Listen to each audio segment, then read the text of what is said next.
네, 슬리밍고 연구소. 안녕하세요. 아카데미에서 마스터 직책을 맡고 있는 정상이라고 합니다. 오늘은 제가 한번 초반을 진행해 볼 예정이고, 오늘부터 내일까지 해서 전국에 많은 지역에 눈이 좀 온다고 하니까 다들 눈 피해 없이 대비 잘 하시기 바랍니다.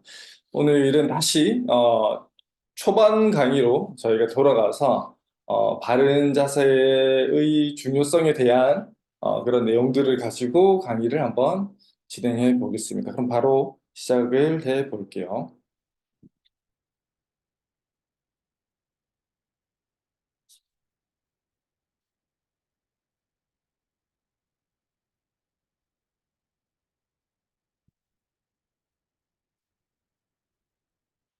저희가 출첵 강의가 많이 진행되었는데요. 오늘은 다시 초반에 그런 좀 큰 주제들을 가지고 다시 한번 강의를 할 수 있도록 한번 해보겠습니다. 먼저 자세에 대한 것들을 다시 한번 훑어보실 건데, 저희 자세에 대해서 사전적 의미들을 좀 찾아보면, 몸을 움직이거나 가누는 모양을 우리가 흔히 자세다라고 표현을 많이 하죠. 또 한 가지 이 자세라는 말을 많이 쓰는 경우가 있어요. 이제 사람과 사물을 대할 때 가지는 마음가짐을 우리가 자세라고 많이 표현을 하죠. 그래서 겉으로 보이는 이런 모양도 우리가 자세다라고 많이 사용을 하지만 어떤 사람이나 사물을 대할 때 가지는 마음가짐, 이 마음도 우리가 자세다라고 많이 표현을 합니다. 저는 이 모양과 겉보기에 보이는 모양과 사람 마음속으로 가지는 속으로 가지는 이 마음가짐이 따로 있지 않다라고 생각을 해요. 항상 좋은 몸에 좋은 자세와 바른 자세에 바른 마음가짐이 함께 깃든다라고 생각을 많이 합니다. 그래서 이런 사진을 좀 제가 한번 보여드리고 싶은데, 음, 겉으로 보이는 모양이 많이 달라져 보이시죠? 애프터 사진을 보시면 어, 얼굴도 우리가 옆모습을 보게 되면 얼굴면이 이렇게 수직이셔야 돼요.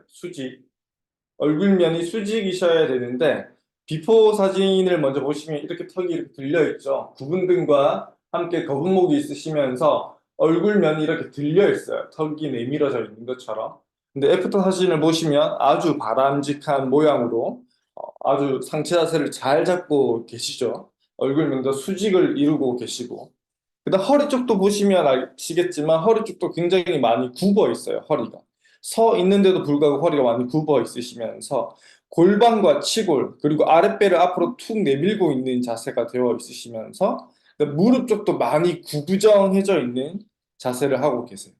하지만 애프터 사진을 보시면 허리 라인도 좀 회복을 하고 계시고 아랫배나 이런 데도 훨씬 더 들어가 보이시고 치골이나 골반은 앞으로 좀 덜 내밀고 있고 무릎도 조금 더 펴져야 될 그 정도가 좀 있으시지만 비포에 비포에 비해서 훨씬 더 무릎이 잘 펴져 있는 모습을 보실 수가 있어요.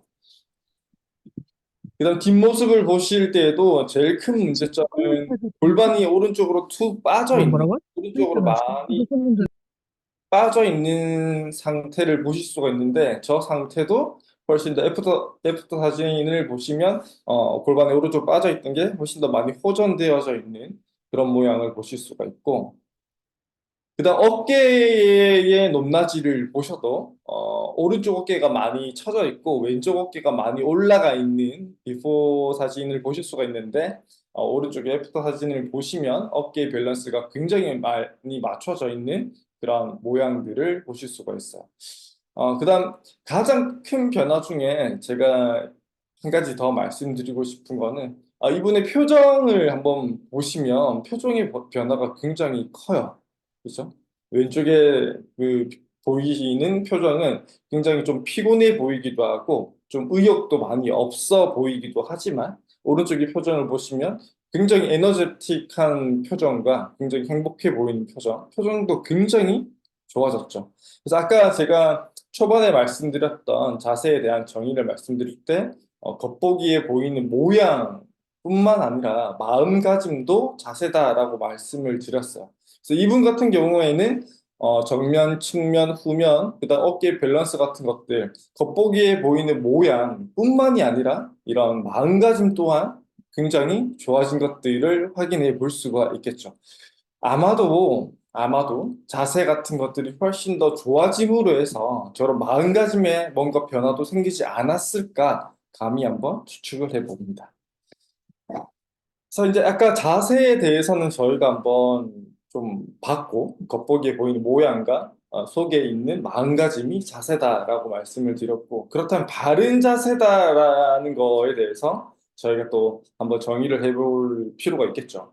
사전적 의미로는 대칭적이고 고든 자세를 바른 자세다라고 해요. 그래서 바른 자세에 대한 의미는, 사전적 의미는 마음가짐에 대한 건 따로 나와 있지 않더라고요.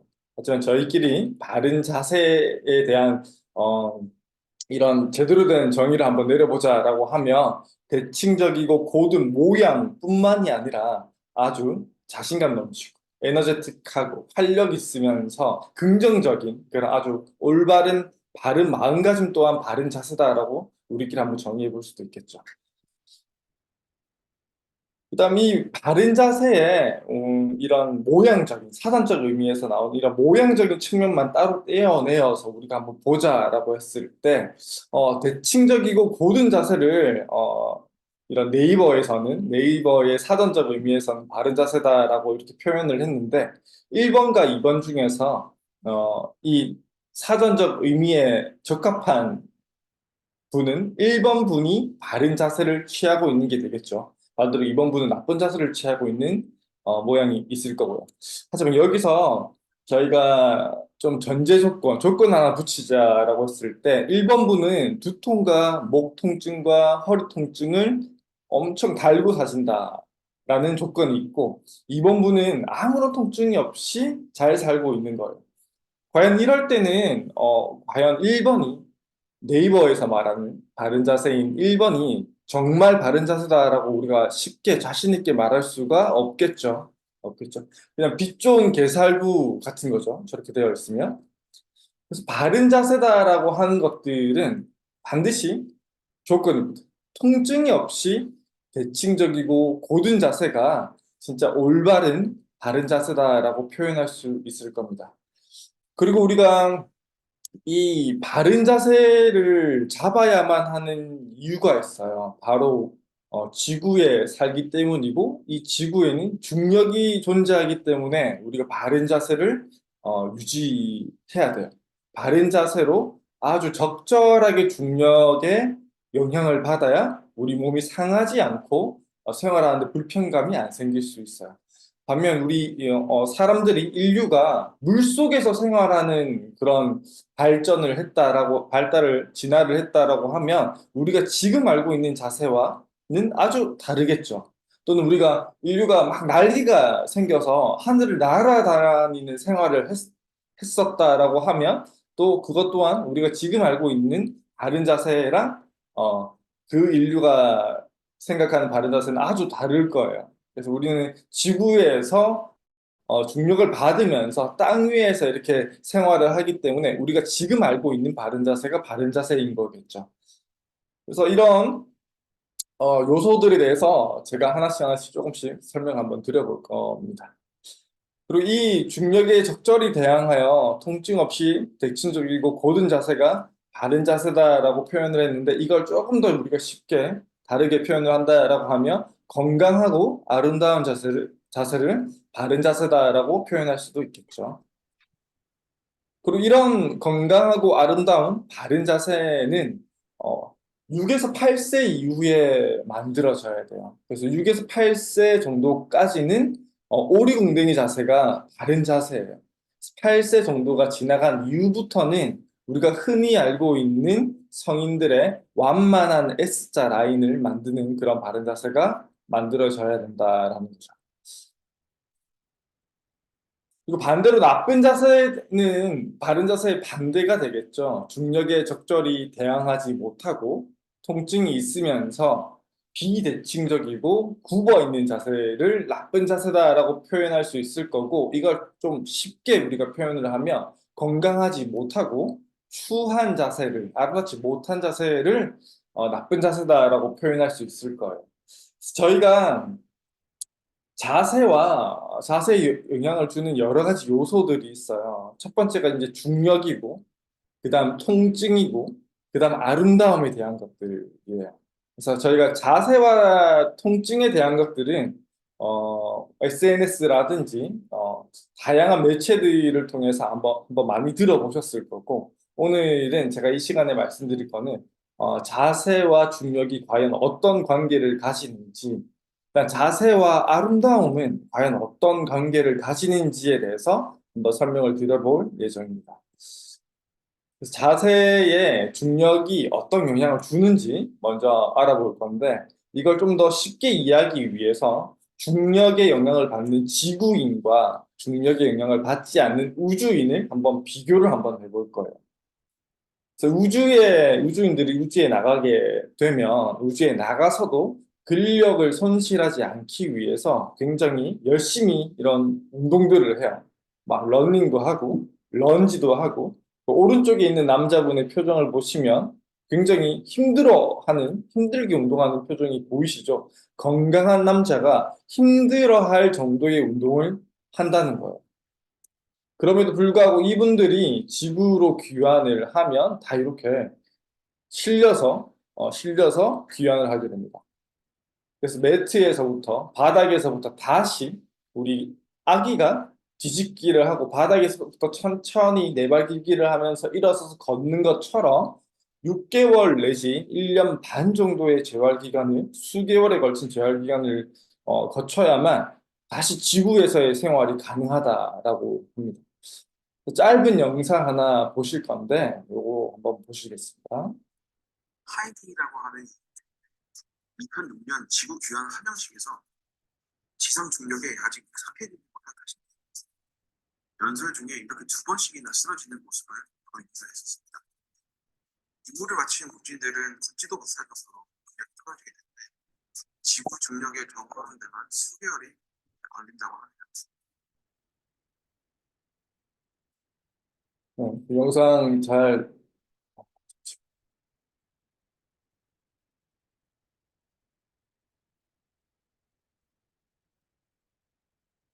영상 잘 보셨죠? 보시면 알겠지만, 걷는데도 막 비틀비틀하죠. 잘 걷지도 못하고, 그런 모습을 볼 수 있어요. 근데 이분들 잘 걷지도 못하는 지구로 막 돌아온 이 우주인들을 수영장에 빠뜨리고 수영을 하라고 하면 잘해요. 굉장히 잘해요. 그다음에 아까 우주에서 했던 그 운동들 있죠. 막 벤치프레스를 한다든지 헬스장에서 하는 그런 런지 같은 운동을 시키면 또 그런 거는 잘해요. 하지만 못하는 게 있어요. 가만히 서 있으세요를 못해요. 천천히 걸어보세요를 못해요.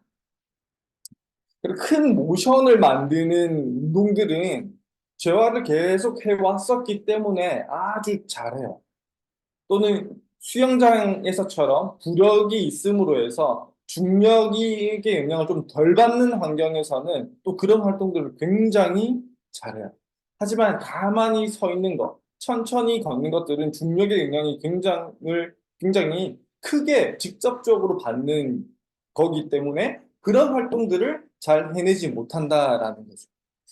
그래서 우리가 큰 모션을 만드는 근육과 자세 유지근, 항중력근들은 좀 기능이 좀 완전히 달라요. 물론 일상생활할 때는 같이 쓰겠지만 엄연히 따로 존재하는 근육이다라는 거죠. 다만 우리 심부 근육, 항중력근, 자세 유지근들은 너무 심부에 있기 때문에, 심부 쪽에는 감각신경들이 엄청 발달되어 있지 않기 때문에 우리 스스로가 잘 그 근육들을 인지하지 못할 뿐이에요. 그래서 우리가 가만히 서 있고 바르게 앉아 있고 바르게 서 있고 바르게 걷기 위해서는 우리가 잘 인지하지 못하는 그 항중력근들, 자세 유지근들을 아주 잘 사용해 주셔야 해요. 그리고 오른쪽에 보이시는 저 사진의 자료처럼 아까 그 인터뷰하시는 여성분이 연단에서 한 두 번 정도 이렇게 기절하듯이 쓰러졌죠. 그렇다는 말은 우리가 중력을 받지 못하면 항중력근, 자세유지근 뭐 이런 것들이 굉장히 약해지고 타격을 받는다, 데미지를 받는다라는 거는 직접적으로 보셨지만 또 한 가지가 심장에서 머리나 뇌로 쏘아 올리는 이 혈관도 굉장히 약해져 있다라는 거예요. 근육뿐만이 아니라 혈액순환, 순환계통에도 굉장히 데미지를 많이 받는다라는 거죠. 중력을 못 받게 되는. 근데 이걸 조금만 우리가 바꿔서 생각을 해 보시면, 네. 이거 잠시 조금만 바꿔서 생각해 보시면, 우리가 중력을 못 받았을 때 저런 아주 극적인 영향을 우리 신체가 받게 되는데, 우리가 중력을 좀 잘 못 받게 되면 우리 신체에 어떤 영향을 주지 않을까라고 한번 바꿔서 생각해 보실 수가 있을 거예요. 오른쪽에 보이시는 사진처럼 어떻게 서 있냐에 따라 또는 어떻게 앉아 있냐에 따라 어떤 자세로 중력을 받느냐에 따라 내 몸에 내 이 근육, 자세 유지근 또는 신체 안정화 근육들에 미치는 영향이 달라질 수 있을 거고 내 순환계통에 스스로 가지고 있는 순환계통에도 어떤 받는 영향이 좀 달라질 수 있을 거다라고 한번 추측을 해 보실 수 있을 거예요. 실제로 대부분은 나쁜 자세로 중력을 잘 못 받아서 생기는 근골격 통증이나 순환기 계통의 문제들이 굉장히 많습니다. 그래서 저희가 슬리밍고에서 하는 것들도 그런 나쁜 자세, 신체에 잘못된 영향을 주는 그런 나쁜 자세를 바른 자세로 만들기 위한 여러 가지 활동을 하고 있는 거. 이제 중력에 대해서는 좀 설명을 드렸고, 그 다음은 제가 자세와 아름다움에 대해서 설명을 한번 또 드려볼게요. 이 자세와 아름다움의 이 사이의 관계에 대해서는 많은 분들이 좀 대충 잘 알고 계실 것 같아요. 근데 하지만 제가 다시 한번 더 좀 설명을 드리는 시간을 가져보겠습니다. 자, 왼쪽 이 배우 강소라 씨의 사진이고 왼쪽 두 가지 사진을 보시면 거북목이 굉장히 심했고 그래서 목선과 어깨선이 굉장히 아름답지 못하게 연결되어져 있으면서 상부 승모근이 굉장히 과발달되어져 있는 이런 자세를 가지고 계신 사진이죠. 하지만 어떤 특정한 교정들을 통해서 오른쪽 사진처럼 굉장히 목선과 어깨선이 잘 정돈되고 구분되어져 있고 승모 라인이 굉장히 잘 빠져 있으면서 굉장히 우아한 이런 자세, 아름다운 자세를 보여주고 있는 사진입니다. 두 번째 윤은혜 씨, 가수 겸 배우이신 윤은혜 씨 사진이고요. 이분도 마찬가지로 이분도 TV 프로그램 예전에 활발히 활동할 때 TV 프로그램을 보면 굉장히 거북목과 구분 등이 심한 자세를 가지고 계셨고 보이시는 것처럼 승모근이 굉장히 과발달되어져 있으면서 어깨가 삼각형 모양으로 이렇게 처져 있는 별로 아름답지 못한 저런 자세를 가지고 계셨는데 특정 뭐 어떤 교정을 하신 이후에 목 어깨선이 굉장히 잘 정돈되어져 있고 승모 라인도 굉장히 잘 빠져 있는 저런 우아하고 아름다운 자세를 만들고 계시다라는 거죠. 비단 상체뿐만이 아니라 하체 쪽에서도 이분도 가수 겸 배우 유나 씨죠. 이분도 걸을 때 무릎이 안쪽으로 돌아가는 안짱 걸음걸이와 함께 그다음 서 있을 때 오다리가 굉장히 심한 오다리 경향을 보이고 있으셨는데 어떤 교정을 통해서 아주 아름다운 하체 다리 라인을 이렇게 가지게 되었다라는 거죠. 자세와 아름다움은 자세와 통증처럼 굉장히 그냥 직접적으로 연결되는 경우가 많고요. 그다음 아름다움과 통증도 바로 직접적으로 연결되는 경우가 많아요. 앞서 보셨던 그런 승모근이 발달되어져 있고 아름답지 못한 자세를 가지신 분들은 당연하게도 승모근의 뻐근감이라든지 뭐 두통, 목 통증을 일으키실 수 있을 거고 지금 보이시는 유나 씨 같은 경우에도 안짱걸음과 오다리가 아름다운 측면에서도 굉장히 보기가 좋지 않지만 무릎 관련된 질환 또는 발목이나 고관절 관련된 그런 질환에도 굉장히 취약하게 되겠죠. 겉보기에 보기 좋지 않은 모양들은 거기에 상응하는 통증을 유발할 확률이 굉장히 높아진다라는 거죠. 그래서 아름다움과 통증은 함께 움직인다라고 생각하시면 돼요. 그래서 이런 자세에 대해서도 제가 이 사진을 좀 많이 활용하는데 목어깨 긴장도가 많이 올라와 계신 분들을 보면 원래부터 그랬다, 나이가 들어서 그랬다라고 하시는 분들이 굉장히 많아요. 원래부터 그랬다라고 표현하시는 분들 또는 뭐 우리 집안은 원래 그렇다, 가족력이다, 유전적이다 이렇게 표현하시는 분들이 많은데 대부분은 그렇지 않아요. 이 전원주 선생님의 사진을 보시면 알 수 있듯이 젊었을 적 사진으로 올라가면 갈수록 목 라인이 잘 보여요. 목이 원래 잘 있으셨고 굉장히 좋은 어깨와 목 라인을 가지고 계셨어요. 하지만 어떻게 자기가 써왔는지에 따라서 몸이 이렇게 변한 거죠. 몸을 잘못 써왔기 때문에 잘못된 자세로 잘못 써왔기 때문에 오른쪽에 보이시는 사진처럼 목이 없어져 보일 정도로 어깨가 올라와 있고 긴장되어져 있다라는 거죠. 즉 드리고 싶은 듣고 싶은 말은 몸을 어떻게 사용하는지에 따라서 미래의 내 몸이 이렇게 만들어진다라는 거예요. 지금의 내 몸은 내가 내 몸을 사용했던 결과라는 거죠. 이 두 분도 많이 제가 보여드리는 사진인데 오른쪽 백일사 선생님이 10살 가량 이순재 선생님에 비해서 나이가 적음에도 불구하고 목 라인이 없죠. 이순재 선생님은 목 라인이 아주 잘 보이고요. 서 있는 자세를 봤을 때도 훨씬 더 좀 달라 보이죠. 왼쪽 자세는 편안하고 우아해 보이는 그런 자세를, 자신감 있는 그런 자세를 가지고 있는 반면, 오른쪽에 있는 자세는 굉장히 긴장되어져 보이고 소심해 보이고, 그죠? 그런 아름다운 측면에서도 굉장히 보기가 좋지 않은 자세를 가지고 있다라는 거죠. 심지어 10살이나 더 어림에도 불구하고. 또 이분도 근데 젊었을 적 사진을 본다라고 하면 목이 굉장히 두껍고 길고 몸도 굉장히 좋은 건강한 몸을 가지고 계셨었다라는 거예요. 하지만 어떻게 써왔는지에 따라서 어떻게 써왔는지 모르겠으나 잘 사용하진 않으신 것 같아요. 잘못 사용함으로 해서 이런 자세를 현재의 자세를 가지고 있고 신체 기능적인 측면에서도 막 제대로 자기 한 몸을 제대로 걷지도 못할 정도. 계단은 엄두도 못 낼 정도로 기능이 많이 떨어져 있는 반면에 10살이나 많음에도 불구하고 굉장히 무거운 짐을 가지고도 엄청 잘 젊은 사람들보다 훨씬 더 좋은 기능을 유지하고 있는 사람이 있다라는 거고 이 모든 것들은 자기가 몸을 어떻게 사용하는지 또는 해왔는지에 대한 결과다라고 이해하시면 아주 좋으실 것 같습니다. 그리고 이것도 같은 주제에 대해서 말씀을 드리면서 많이 보여드리는 자료예요. 저희가 시골에 가면 특히 이렇게 허리가 굽어 계신 분들이 많고, 이렇게 시골에 가면 허리가 굽어 계신 분들이 많은 이유는 다들 아시다시피, 일 자체가 농업에 종사하시는 분들이 많죠. 그렇기 때문에 매번 이렇게 쪼그리고 앉아서 허리를 굽혀서 허리를 쓸 일이 많기 때문에 허리가 이렇게 굽어지는 이런 변화를 겪으시는 분들이 많아요. 확실히 도시보다 시골로 가면 갈수록 이렇게 허리가 굽어 계신 분들이 많고 시골로 가면 갈수록 당연하게도 사무직이나 뭐 서서 다른 일을 하시는 것보다 이렇게 극단적으로 무릎과 허리를 굽혀놓고 쓰시는 분들이 많다라는 거죠.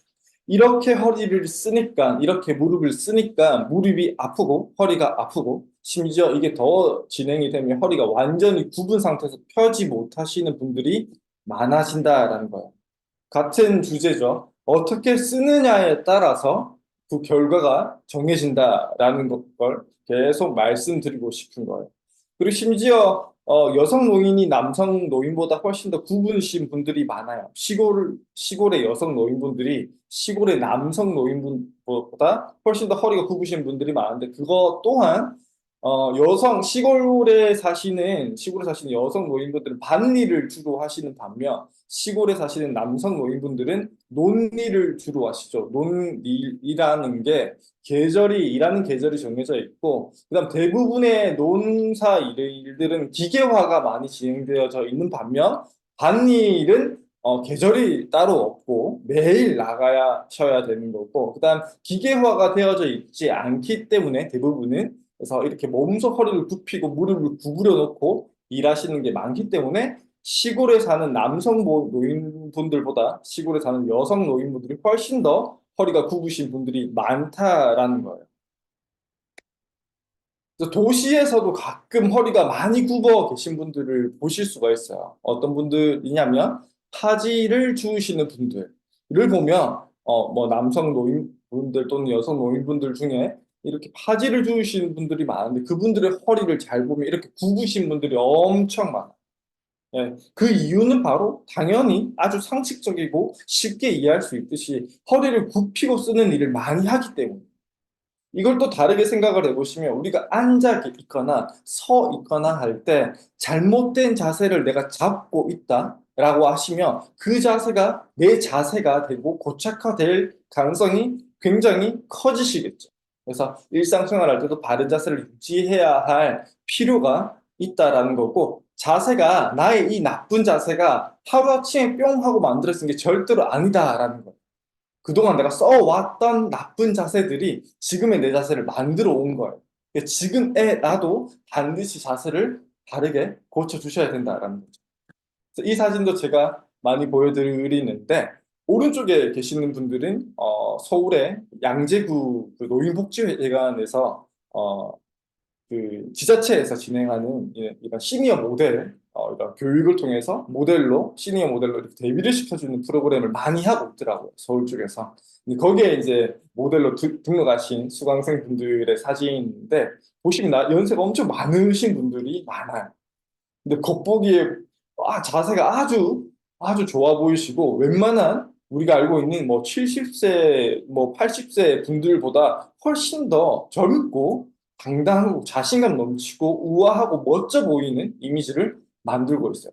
반면에 왼쪽에 보이시는 사진을 보면 굉장히 좀 좋지 않죠. 저렇게 절대 되고 싶지 않은 우리의 나이가 든 노화된 모습을 보이고 있죠. 그래서 이거를 만드는 거는 선택하는 거는 본인의 선택입니다. 선택이라는 말을 드리고 싶어요. 내가 어떻게 쓰냐에 따라서 왼쪽에 보이시는 저 몸 상태가 될 수도 있고요. 오른쪽에 보이시는 저 아주 바람직한 자세를 만드실 수도 있다라는 말을 좀 드리고 싶습니다. 오늘 제가 준비한 건 여기까지고, 다들 아주 바른 자세를 계속 신경 써주시고, 생활화 해주시고, 습관화해 주시는 걸 통해서 왼쪽이 아니라 오른쪽처럼 아주 멋지게 우리가 나이 들어갈 수 있도록 그렇게 해보시는 게 굉장히 좋으실 것 같아요. 제가 준비한 건 여기까지고 다음은 엄 대표님께 바톤을 넘기도록 하겠습니다. 감사합니다. 자, 수고해주신 우리 정은성 마스터님께 큰 박수 한번 부탁드리겠습니다. 박수. 예, 오늘도 자세와 또 이렇게 노화 그리고 전반적인 중요성 그리고 우리가 앞으로 어떻게 살아야 되는지에 대해서도 다시 한번 생각해보는 굉장히 귀중한 시간이었습니다. 방금 저도 보면서 굉장히 많이 깊이 생각을 했는데 그런 것 같아요. 이 자세는 결국 생활 수준과 굉장히 밀접할 수밖에 없다. 예를 들어서 그렇잖아요. 내가 돈이 많은데, 내가 여유가 있고 돈이 많은데, 굳이 부모님에게 밭일을 하라고 말씀드릴 필요가 없죠. 또 그렇다고 또 폐지를 줍거나 이렇게 재활용 수거를 하시는 어르신들을 또 보면 또 내가 여유가 있으면은 부모님에게 그런 일을 종용하지 않아도 되고 또 내가 그것을 해야 되는 나이가 됐을 때 내가 충분하게 노후가 준비되어져 있다면 또 그렇게 일을 하지 않아도 되고 그런 까닭에 내 자세는 항상 꼿꼿하고 또 저런 시니어 모델들 같이 잘 유지를 할 건데 결국은 안타깝지만 자세 이꼬르 생활 수준, 경제력이다라는 생각을 안 할래야 안 할 수가 없습니다. 자세는 생활 수준이에요. 바쁘고 빠듯하고 여유가 없고 자기 자신의 건강을 돌보지 못하는 사람들은 결단코 자세를 신경 쓸 경향이 없죠. 그래서 먹고 살기 바쁘다라는 말을 입에 달고 살고 그렇게 생활하지 아니하면 정말 내 경제 활동 그리고 나아가서 내 삶을 살아내기가 힘들어지는 거죠. 그런 분들에게 자세를 바르게 하라라는 것들조차도 그분들에게는 들리지가 않을 겁니다. 그래서 여러분들과 제가 오늘 이 시간에 이런 아침에 자세를 다시 생각해보고 뒤이어서 자세는 우리 생활 수준과 경제력이라고 말씀을 드렸는데 이 부분에 대해서 우리가 진짜 깊이 있게 생각하지 않으면 우리의 미래는 그런 자세를 신경 쓸 겨를이 없이 빠듯하게 살거나 아니면 지금부터라도 자세를 관리하고 무엇보다도 우리 삶의 수준을 바꾸기 위해서 우리가 앞으로 삶의 목표와 계획을 세워서 더 나은 삶을 추구해 나가야겠다라고 하는 희망적인 결정을 해야 된다. 이 두 가지 선택만이 이제 우리를 기다리고 있는 것이죠. 조금 전에 들으셨던 이 바른자세 코디네이터 교육을 오프라인에서 그리고 여러분들이 궁금했던 내용들 이런 내용들을 직접 문답을 하실 수 있는 시간이 바른자세 코디네이터 교육이에요. 그래서 전국적으로 열리게 되는데 오늘은 이제 충남 보령에서 지금 동시간에 진행이 되고 있어요. 오늘 보니까 한 40여 분에서 50여 분이 오셔가지고 지금 열띤 바른자세 코디네이터 교육을 우리 유석 마스터께서 진행을 하고 계신데 내일은 또 인천 검단 신도시에서 저희 직영 매장에서 진행을 또 합니다. 그래서 내일도 인천 지역, 수도권 지역에 가까이 있는 분들 내일 또 일산에서도 진행이 돼요. 행신 스테이션에서도 진행이 됩니다. 그래서 경기 북부 지역은 일산, 그리고 뭐 서부와 중부, 서울권은 인천, 또 가까우면 일산까지 활용을 하시면 굉장히 좋을 것 같고 각 지역의 코디 교육을 참조하셔가지고 꼭 여러분들이 궁금한 내용들을 좀 풀어나가셨으면 좋겠고요. 바른 자세는 생활 수준, 즉 경제력이다라는 관점에서 그러면 우리가 어떻게 우리의 경제 환경 그리고 수준을 좀 더 낮게 만들까라고 했을 때 다양한 일들이 있는데 저희는 자신의 일을 하자라는 주장이에요.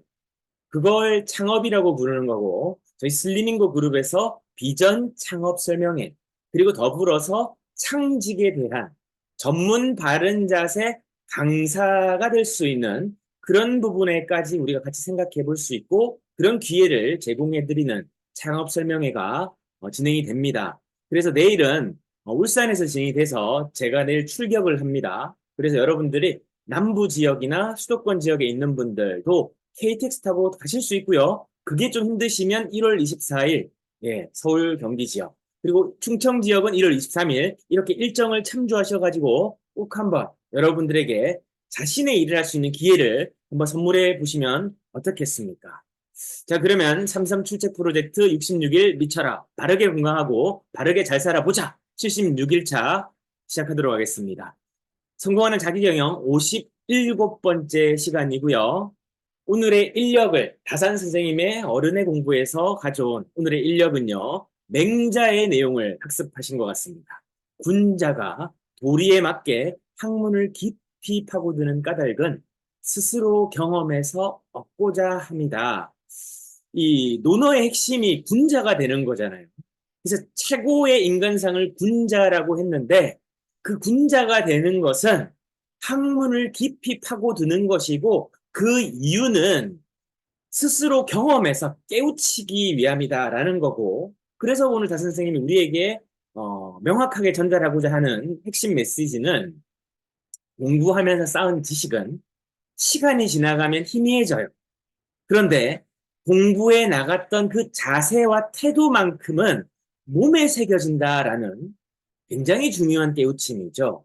그래서 오늘 우리가 자세에 대해서도 이야기하고 이제 지금 계속해서 돈에 대한 이야기, 실천 사항에 대해서 말씀을 드리고 있고 오늘은 세 번째 통장의 역할에 대해서 좀 살펴볼 건데 제가 어제 그 유튜브 영상에 댓글이 올라와서 봤어요. 실천하는 게 힘들다라고 말씀을 하세요.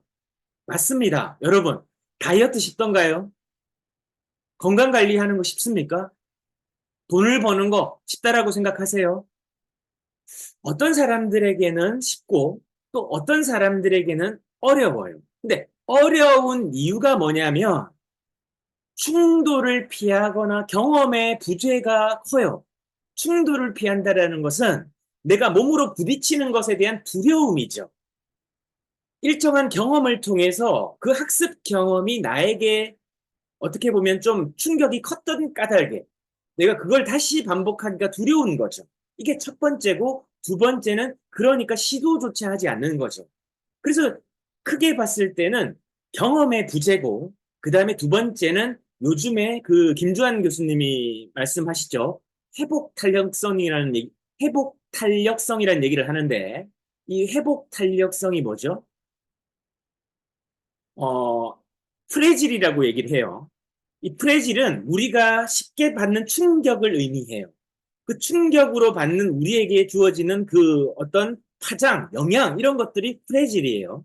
근데 안티 프레질이라는 얘기가 있습니다. 이게 뭐냐면 이 충격에 저항할 수 있는 내구성. 그래서 우리말로는 회복 탄력성이라고 부르는데 이 회복 탄력성을 학습시킬 기회를 나에게 스스로에게 주어지지 않는 것, 주질 않는 것이죠.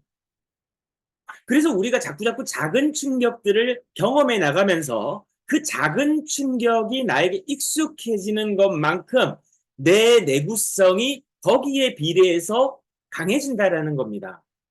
그래서 지금 돈을 관리하는 것도 마찬가지예요.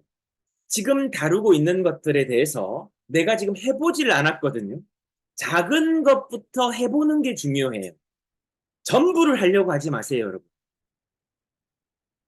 저도 전부를 하기까지 지금도 애쓰고 있고 조금만 안 하게 되면 그 전부는 또 다시 원점으로 돌아올 수도 있습니다. 그러나 오늘 다산 선생님이 저와 여러분들에게 꼭 전달하고 싶은 메시지. 그럼에도 불구하고 우리는 완벽하지 않는 존재다. 절대 완벽할 수 없어요. 완벽은 이론이에요. 그냥 완벽을 추구해 나갈 뿐입니다. 저와 여러분들이 오늘 그 완벽함을 추구해 나가는 과정 속에서 하는 것도 있고 안 하는 것도 있고 그리고 못하는 것도 있고 할 수 있는 것들도 있을 거예요. 그걸 잘 구분해서 우리가 오늘 또 한번 부딪혀 보는 겁니다. 해보는 거예요. 오늘 다산 선생님은 그렇게 몸에 새길 정도로 해보라는 겁니다. 머리로만 쌓지 말고 작은 거라도 해봐라. 그래서 오늘 약속한 수요일이에요, 여러분. 자, 카메라 다 켜신 분들 한번 보겠습니다. 나는 세계 통장을 준비했다 하시는 분 손 한번 들어주세요. 괜찮습니다. 예. 오, 좋습니다. 엄명란 사장님, 이기영 사장님, 예, 예, 박수영 사장님, 카메라 켜신 분들은 확인이 되네요. 좋습니다. 그 외에 여러분들 뭐 운전대 잡고 있으시면 두 손 다 든 거로 제가 확인할게요. 그죠? 뭐 카메라 안 켜신 분들은, 예, 뭐 그런 걸 굳이 확인하려고 해요. 그 당연한 거 아니냐. 이런 마음이신 거 충분히 이해합니다. 좋습니다. 그러나 오늘 준비 안 되셨을 수도 있잖아요. 그죠? 그러나 준비 한번 해보십시오. 그것부터 출발입니다. 자, 이제 들어갈게요. 세 번째 통장을 얘기하기 전에 다시금 오늘 제가 나눴던 내용 중에서 공자 선생님 말씀입니다. 다른이 아니라 자신에게, 남이 아니라 자기 스스로에게 전력을 다하고 충실하라. 이 문장을 가지고 계속 이어보겠습니다. 세 번째 통장의 역할은 정기 지출 계좌예요. 이 통장에서 하는 일은 1년에 몇 번 없는, 그래서 1년에 한 몇 번 정도밖에 없는 그런 지출을 위해서 사용하는 통장이에요. 그래서 이 통장에는 매달 지출이 되는 정기 지출액, 즉 월간 지출 금액은 제외, 그리고 월간 지출을 제외한 지출액을 이 정기 지출 계좌에 남겨두는 거예요. 여기로 이체를 시켜두거나 모아두는 겁니다. 그래서 보시게 되면요. 이 계좌는 세금, 자동차 보험료, 등록금 등등 뭐 교육비 이런 것들 있죠. 내 개인의 보험료 또 세금도 뭐 여러 가지가 있겠죠. 여러분들이 사업자인지 개인인지 여기에 따라서 또 세금이 또 세율이 달라질 겁니다. 거기에 맞춰서 어떻게 해야 되죠? 세금을 미리 준비를 해서 달달이 모아두시면 1년에 그 비용이 지출될 때 내가 허덕이거나 그 돈을 또 마련하려고 빚을 내는 악순환의 고리를 끊을 수가 있다. 여러분들이 전부 이 금액을 준비를 하실 수는 당장에 없을지도 모릅니다. 그러나 일정한 비율만큼을 항상 옮겨두시게 되면 내가 나중에 빌려야 되거나 마련해야 될 부담이 그만큼 줄어들게 되겠죠. 오늘은 이게 중요한 내용입니다. 그래서 세 개의 통장 중에서 첫 번째 통장이 뭐였죠? 마스터 계좌. 그래서 이 마스터 계좌는 모든 수입이 이 계좌에 들어오게 만드는 거죠.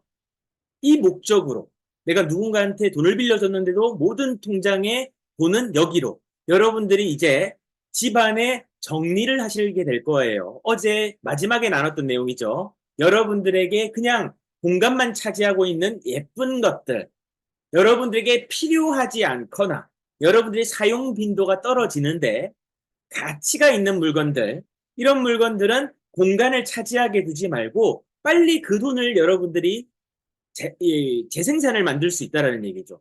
그 돈이 종잣돈이 돼서 내가 뭔가 다른 용도로 사용을 할 수 있다. 그게 중요하죠. 그렇게 정리된 돈을 어떻게 하죠? 일정한 비율을 마스터 통장에 들어오게 만들고 그 돈을 이제 여러분들의 3개의 통장 중에서 2개의 통장, 그렇게 얻어진 수입은 내가 세금이나 기타 1년에 한 번 있는 정기지출을 위해서 사용하겠다 해서 정기지출 계좌로 여러분들이 계정 안내를 해주는 거예요. 당근 물건 판매를 했는데 이 돈 어디로 보낼까요? 할 때 이 통장으로 들어오게 만들어 두면 여러분들은 나중에 일정한 금액이 만들어져 있을 거고 그 금액을 여러분들이 또 마련하기 위해서 애쓰실 필요가 없다. 이게 시스템이라는 거죠. 그럼 이거 어떻게 하냐?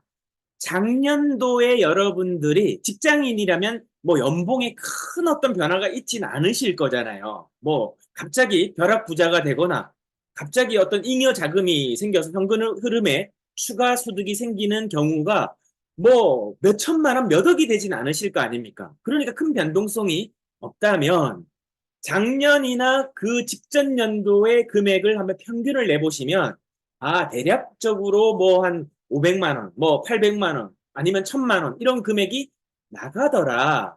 그러면 그 금액을 평균해서 이 계좌에 3번 정기지출 계좌에는 1000만 원이란 금액을 1년 동안 넣기 위해서는 어떻게 해야 됩니까? 한 달에 한 800만 원 정도가 꾸준하게 여기에 들어와야 될 거고 그만큼의 소득이 있는 사람들일 거니까 뭐 500만 원인 분들 같은 경우는 또 어떻게 되죠? 1년으로 또 나누게 되면 한 뭐 2, 30만 원 되겠죠. 뭐 그렇게 옮겨지시게 될 거고 이런 비율대로 1년으로 쪼개서 여기에 미리 만들어 놓으면 곤란을 당할 필요가 없다. 그래서 유비무환이다. 갖춤이 있으면 나중에 근심이 없다. 그런데 그렇게 하려고 하니 시스템이 없었죠. 모든 돈이 한 통장에 들어오고 세금 낼 돈도 이번 달에 내가 소득 이상의 지출하는 것이 패턴이 돼 있고 루틴이 돼 있고 자금 규모가 지출 규모가 형성되어져 있으면 당연히 부족하겠죠. 그럼 어떻게 해야 됩니까? 이제 현실적인 얘기입니다. 내 소득이 일정한 금액, 예를 듭니다. 500만 원이에요. 근데 카드 한도가 이 카드, B 카드, C 카드, D 카드 해가지고 합쳐보니까 2천만 원이에요. 그러니까 어떻게 하죠? 2천만 원 한도를 내가 꼭 필요한 만큼만 절제해서 쓰면 다행인데 대부분 2천만 원을 또 2천만 원을 씁니다. 왜? 그렇게 쓰는 패턴으로 거기에는 세금도 할부로 나가고 자동차 보험료도 할부로 나가고 뭐 구매한다고 또 할부로 나가고 기타 모든 것들이 할부로 나가고 있으니까 항상 한도가 꽉 차 있어요. 근데 내가 버는 돈은 500만 원이에요. 그럼 어떻게 해야 될까요? 1번, 카드를 더 이상 쓰지 않아야 된다.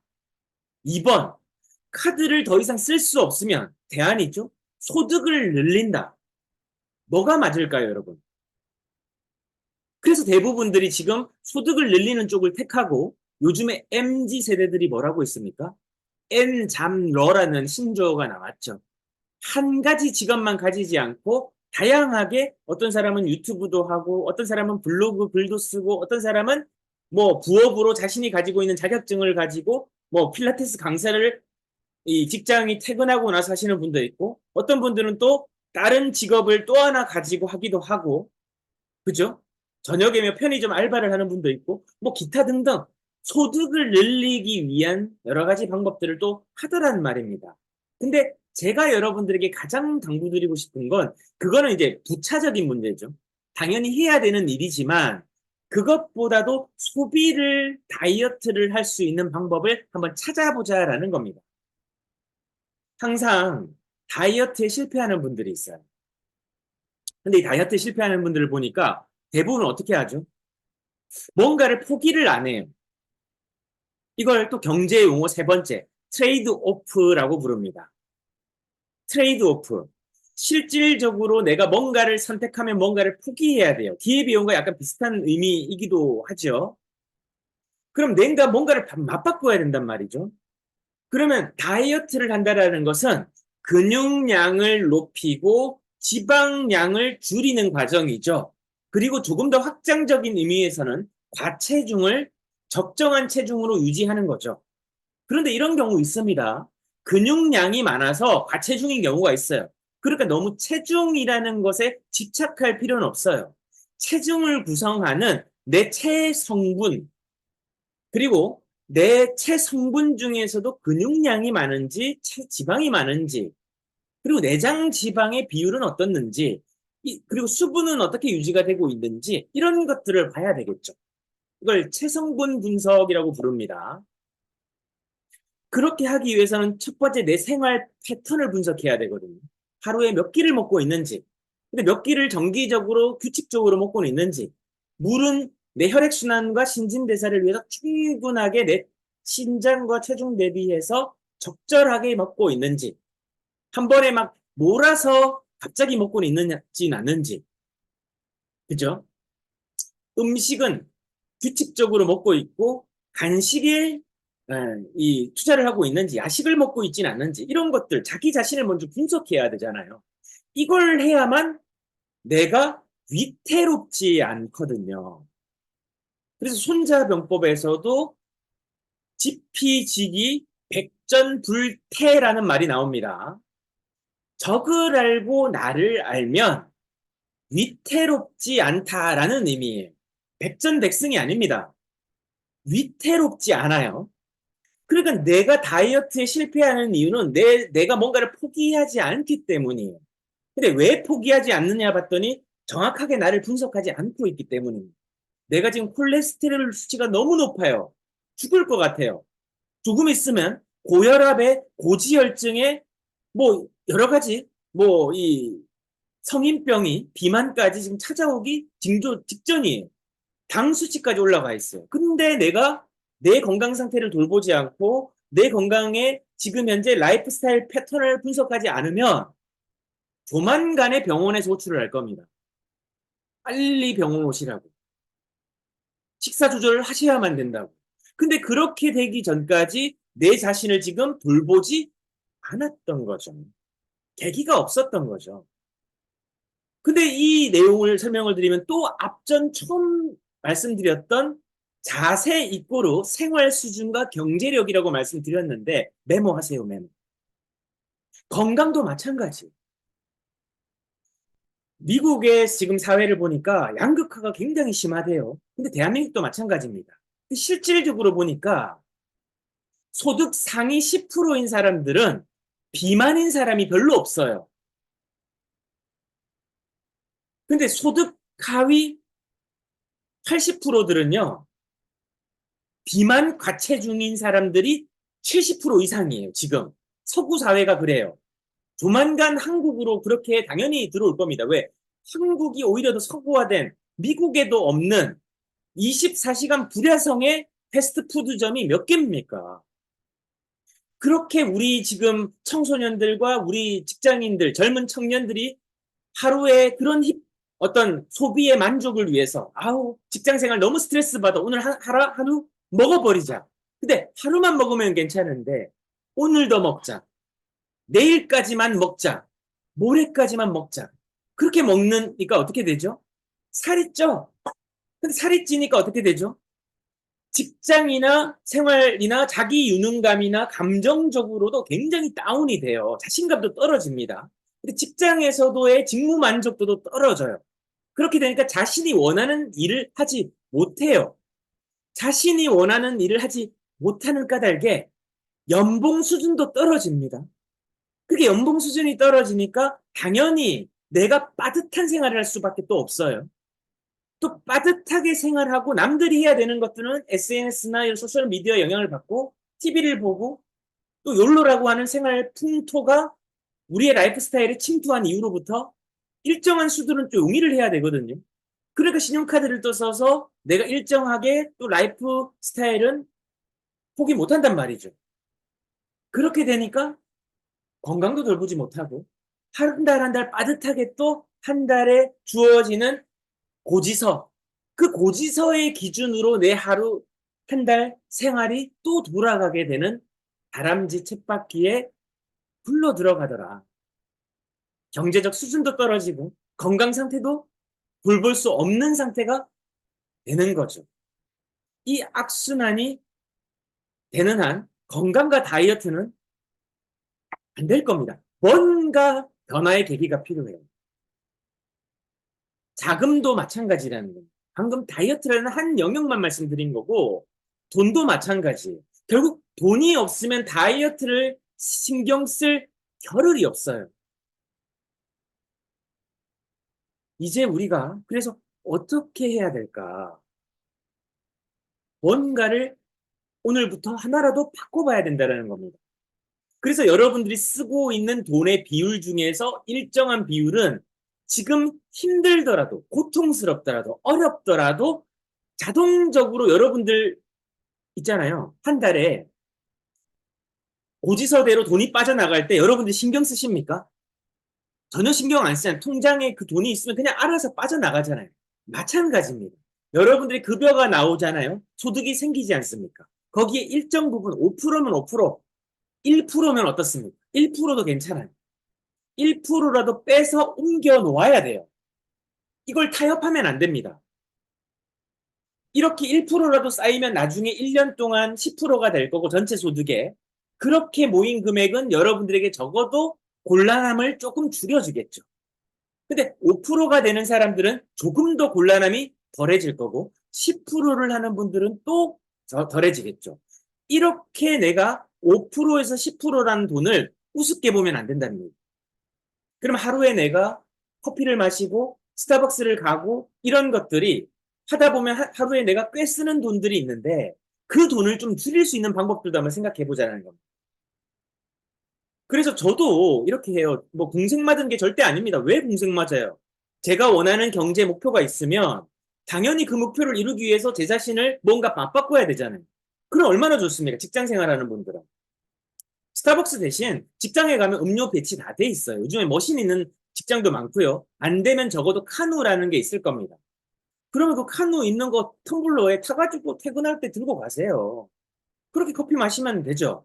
스페셜티 커피는 한 달에 한 번 정도 여러분 커피 좋아하시면 그때 한번 자기 자신에게 그때 한 잔 정도는 괜찮죠. 근데 매일 스페셜한 인생은 나중에 삶이 나에게 버라이어티하게 공격적으로 나를 압박한다. 그래서 스페셜하게 살고 싶으면 내 자신을 조금만 뭔가 타협할 것들 다 타협하라고 말씀드릴 수가 없죠. 뭐 저도 제 삶에서 뭔가 타협하지 않는 일들이 있는데 여러분들은 오죽하시겠습니까? 그렇다면 한 가지씩만 한번 바꿔보면 어떻겠냐면 택시 탈 거 기왕이면 뭔가 좀 줄일 수 있는 한정거장 좀 빨리 내려서 좀 걸어보고 다이어트도 되잖아요. 그죠? 택시 요금도 줄이고 이런 작은 실천들을 하자라는 얘기입니다. 자, 이제 중요한 걸 까먹었는데 일어나시고 다 끝났습니다. 자, 스쿼트 안 했어요, 우리. 제가 안 할 줄 알았죠. 저도 바로 이유다 보다 안 했는데 오늘 20개 하겠습니다. 자, 운전하시거나 못하시는 분들은 꼭 오늘 실천하십시오. 자, 시작하겠습니다. 하나, 코어에 힘. 둘, 셋, 너무 많이 굽히실 필요 없어요. 넷, 뒤꿈치로 밀어 올리기. 다섯, 엉덩이가 쭉 늘어진다는 느낌 내려갈 때. 여섯, 그렇죠. 일곱, 몸을 숙이지 마시고. 여덟, 몸 너무 굽힐 필요 없어요. 일곱 개 더. 하나, 둘, 코어의 힘.